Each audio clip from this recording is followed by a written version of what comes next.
Well,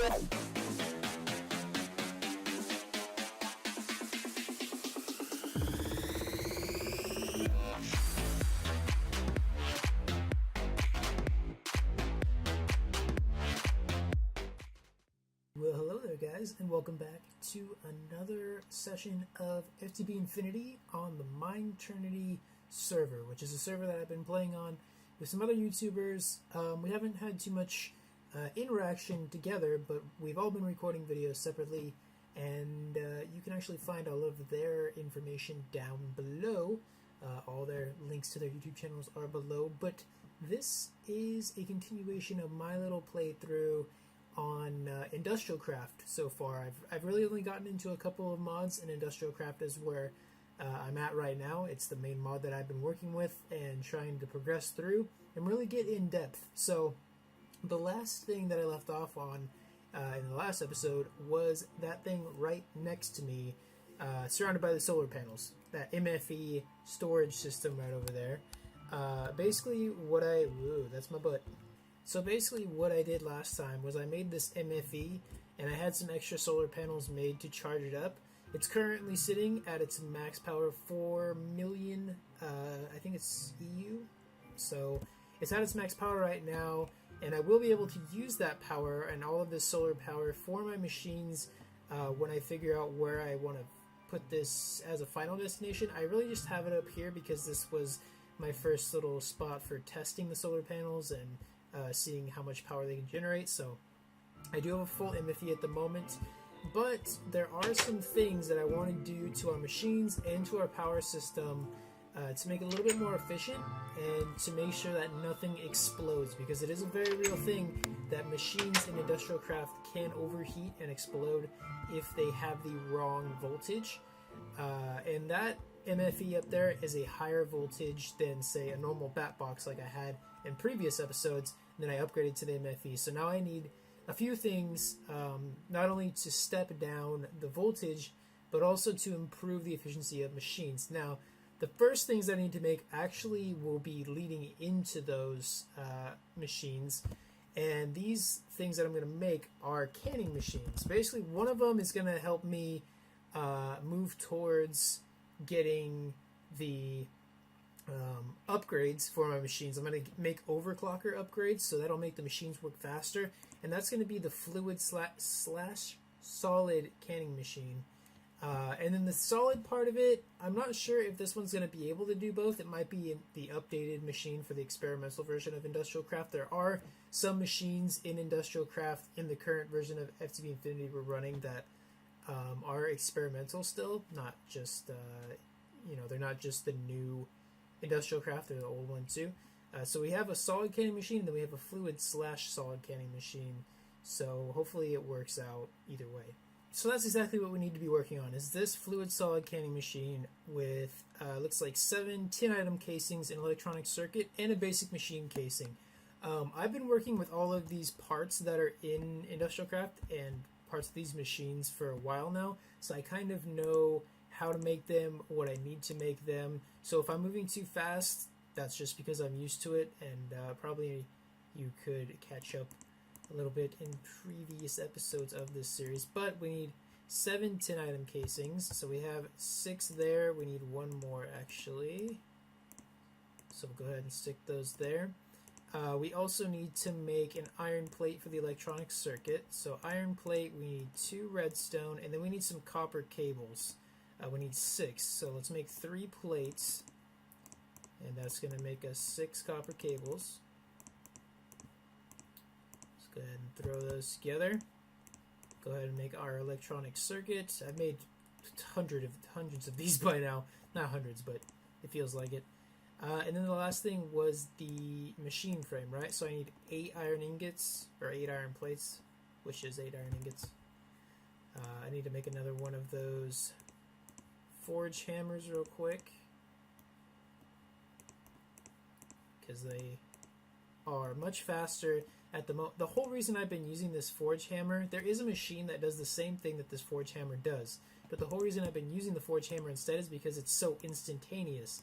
But as soon as I'm able to put overclocker upgrades into the metal former, which does the same thing, it'll be faster, and I'll actually use it more probably once I get like the power hooked up, once I get the overclockers installed.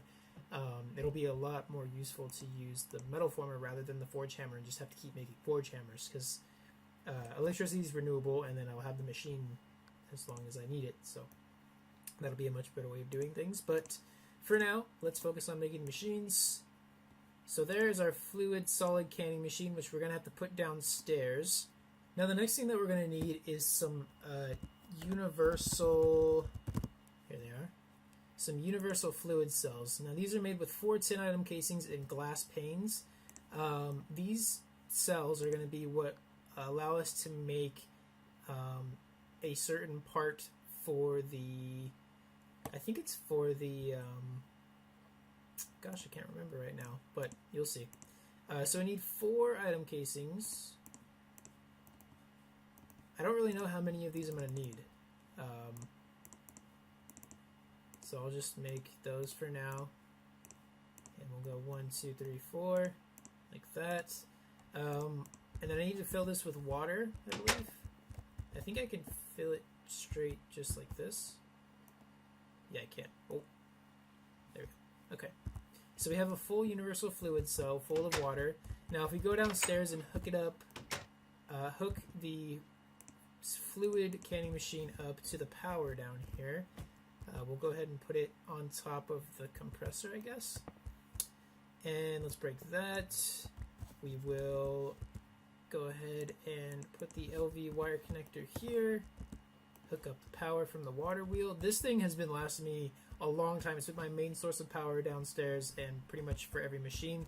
And it's been lasting me a long time. So I'm really glad that we had immersive engineering in the pack to allow me to have some power early on. But I accidentally made this lapis lazuli dust early on, maybe a couple episodes ago, and I'm actually going to need it for this. So if I put these in here, why isn't it going in? That's odd. Okay, so I figured out how to do this. It's not just your standard right click on the machine and it'll take the water from the bucket. You have to drain cell into tank. Like that, and it's going to put it into this tank here, all of this 1,000 millibuckets of water.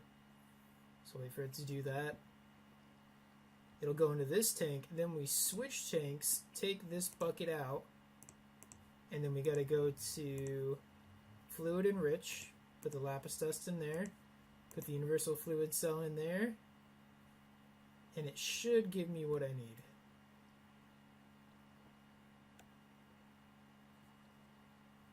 That gave me coolant, which is what I need.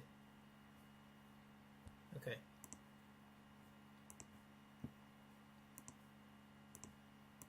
So I need to do this again.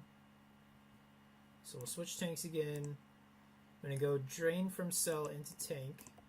And then let me get one more bucket of water.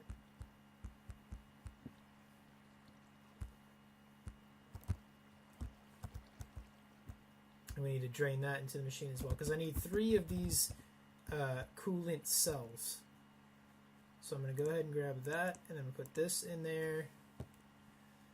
I have 2 coolant cells. I'm going to need 1 more. So let me go ahead and craft one. We need 4 more tin, or 2 more tin.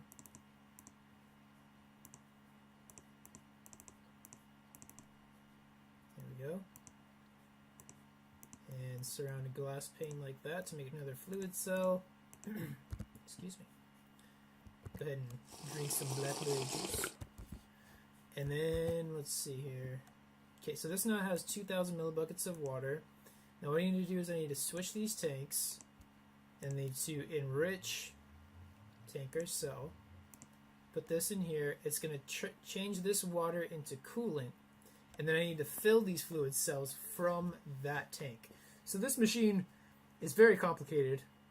I mean, it's not really, but it was complicated for me, so don't make fun of me.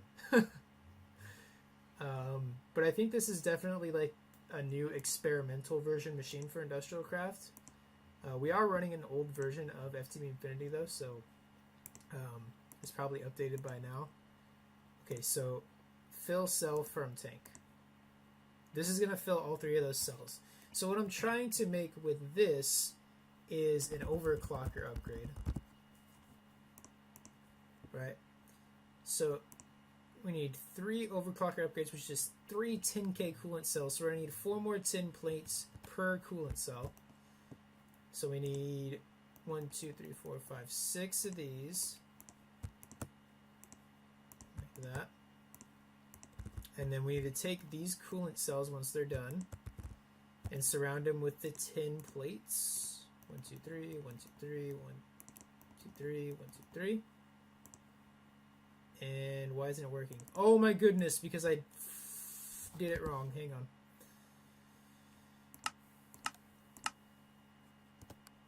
So I totally did it wrong. I needed 12 plates, not 12 item casings. So 1, 2, 3, 4, 5, 6, 7, 8, 9, 10, 11, 12. We just wasted a lot of tin, but that's totally fine. And we'll do that, and that, and that. And didn't work. Alright, so there they are. 3 empty cells. So I actually need to stick these back in here. We'll go to drain from cell into tank. Those will drain the coolant back in. We need these empty cells, not the universal ones, I guess. So that's probably been updated since the last FTB Infinity version, but you know, sometimes you run into complications and you don't really know what's going on. While that's doing that, I haven't really used my kitchen much. I've really been focusing on Industrialcraft a lot, and I can't wait to just be able to upgrade everything from Industrialcraft and go back to Agricraft, because I really miss all the farming and mutating crops and everything. It's a lot of fun. Okay, so fill cell from tank. Empty cells. It should work. Okay, cool. So that's gonna work. And then overclocker upgrade. We need an electronic circuit and 2 more copper cables. So we're going to need 4 plates to make 8 cables. And then we need 1 iron plate. Oops. Oh, I did not mean to do that. Good thing we can craft that back. Okay, so 2 redstone. Go ahead and throw some rubber on these copper cables. Do that. And then we need those coolant cells. Perfect. We'll go ahead and stick these on top. Those across there and that in the middle. Please work. Why isn't it working? Ugh.